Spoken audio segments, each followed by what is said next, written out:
మంత్రి విడుదల రజని నాకు సీట్ ఇప్పిస్తానని కోట్లాది రూపాయలు తీసుకున్న మాట వాస్తవం కాదా అని గుంటూరు పశ్చిమ నియోజకవర్గ టీడీపీ పరిశీలకులు మల్లెల రాజేష్ నాయుడు ప్రశ్నించారు. ఈ మేరకు గుంటూరు పశ్చిమ నియోజకవర్గ టీడీపీ అభ్యర్థి గల్లా మాధవితో కలిసి ఆయన విలేకరులతో మాట్లాడారు. ఈ సందర్భంగా ఆయన మాట్లాడుతూ వైసీపీ పార్టీలో నాకు అన్యాయం జరగడం వల్లనే పార్టీ మారవలసి వచ్చిందని తెలిపారు. పశ్చిమ నియోజకవర్గ ఎన్నికల పరిశీలకులుగా నియమించడం సంతోషంగా ఉందని తెలిపారు. వైసీపీ అధినేత ఎమ్మెల్యేలను మార్చి గుంటూరు వారిని చిలకలూరుపేటకు అక్కడి నుంచి ఇక్కడకు పంపడం చూస్తే వైసీపీ ఎంత దుర్భర స్థితిలో ఉందో అర్థమవుతుందని తెలిపారు. మంత్రి విడుదల రజని గెలుపునకు ఎంత కృషి చేశానో ఆమెకి తెలుసునని అన్నారు. నేను చేయలేదని చెప్పే దమ్ముందా అంటూ రజనీకి సవాల్ విసిరారు. జగనన్న కాలనీలో భూములు కొనుగోలు విషయంలో కోట్లాది రూపాయల దుర్వినియోగం జరిగింది వాస్తవం కాదా అని ప్రశ్నించారు. గుంటూరు పట్టణంలో గుంటూరు పశ్చిమ నియోజకవర్గం కోఆర్డినేటర్గా అబ్జర్వర్గా మరి ఇక్కడ తెలుగుదేశం పార్టీ తరఫున నాకు బాధ్యతలు ఇచ్చినందుకు ముందుగా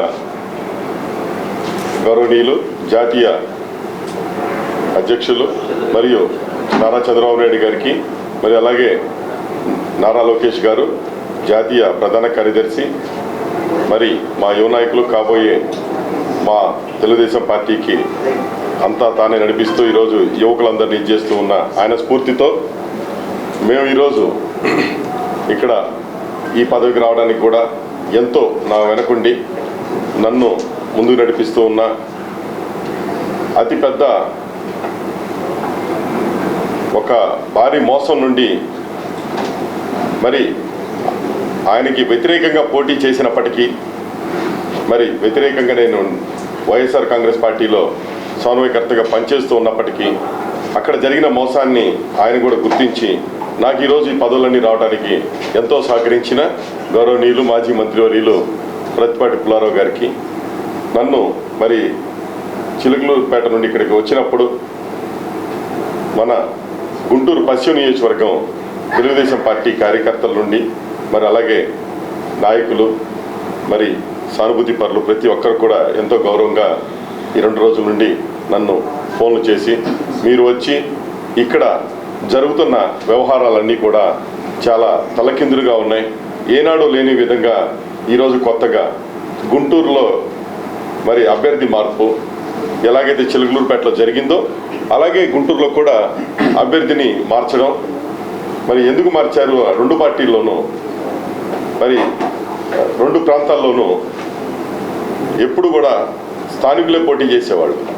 మొట్టమొదటిసారిగా గుంటూరు పశ్చిమ నియోజకవర్గంలో కూడా స్థానికేతరులు వచ్చి పోటీ చేస్తున్నారని నేను అనుకుంటా ఉన్నాను.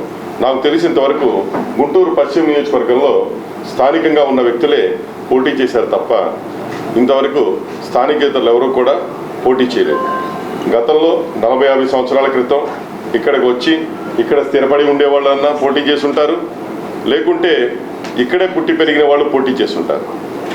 ఇక్కడ పోటీ చేస్తానికి ఏదన్నా దారి వెతుకోవాల్సిన వ్యక్తి ఏమో చిలకలూరుపేట వచ్చారు, మరి అక్కడ పోటీ చేయాల్సిన గౌరవనీయులు మరి ఈరోజు మరి ఎవరినైనా మర్యాదపూర్వకంగా చెప్పడం మాకు అలవాటే తప్ప ఎవరిని దూషించడం అనేది మా దగ్గర ఉండదు. గౌరవనీయులు రాష్ట్ర ముఖ్యమంత్రి హోదాలో ఆపద్ధర్మ ముఖ్యమంత్రి హోదాలో ఉన్న జగన్ రెడ్డి గారు మరి ఈరోజు చిలకలూరుపేట నుండి పోటీ చేయలేక మరి అక్కడి నుండి ఇక్కడికి తరివేయబడ్డా. ఇది వాస్తవం. ఎవరు కాదన్నా సోషల్ మీడియాలో